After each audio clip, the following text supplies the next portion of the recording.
ছিলেন। আল্লাহ তিনি দেশের জন্য স্বাধীনতার সার্বভৌমত্ব রক্ষার জন্য আল্লাহ শহীদ হয়েছেন। আল্লাহ তাকে শাহাদাতের সর্বোচ্চ মাকাম নসিব করে দেন। আল্লাহ তার কবরকে জান্নাতের বাগান করে দেন, তাকে জান্নাতুল ফিরদাউসের মেহমান করে দেন। আল্লাহ তাআলা কাজ করে তিনবারের সফল প্রধানমন্ত্রী, দেশনেত্রী, বিএনপির চেয়ারপারসন বেগম খালেদা জিয়ার নেক হায়াত দারাজ করে দেন। আল্লাহ তাকে পরিপূর্ণ সুস্থ করে দেন, শিফায়ে আজিলা কামিলা দায়েমা নসিব করে দেন। আল্লাহ তাআলা আমাদের বর্তমান বিএনপির যিনি ভারপ্রাপ্ত চেয়ারম্যান জনাব তারেক রহমানের নেক হায়াত দারাজ করে দেন।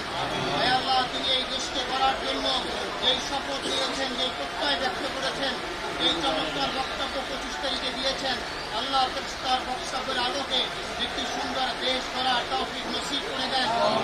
আল্লাহ তাআলা আল্লাহ স্বাধীনতার সার্বভৌমত্ব রক্ষার জন্য জনাব তারেক রহমানের সাথে আমরা ঐক্যবদ্ধ হয়ে তাদের কাঁধ মিলিয়ে একটি সুন্দর দেশ করতে পারি, সেই তৌফিক নসিব করে দেন।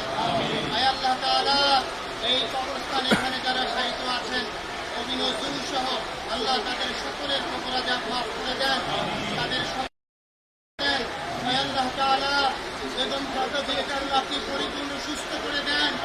আল্লাহ তিনি স্বাধীনতার জন্য, স্বাধীনতার সার্বভৌমত্ব রক্ষার জন্য আল্লাহ অনেক ত্যাগ স্বীকার করেছেন। আল্লাহ তাআলা তাদেরকে পরিপূর্ণ সুস্থ করে দেন।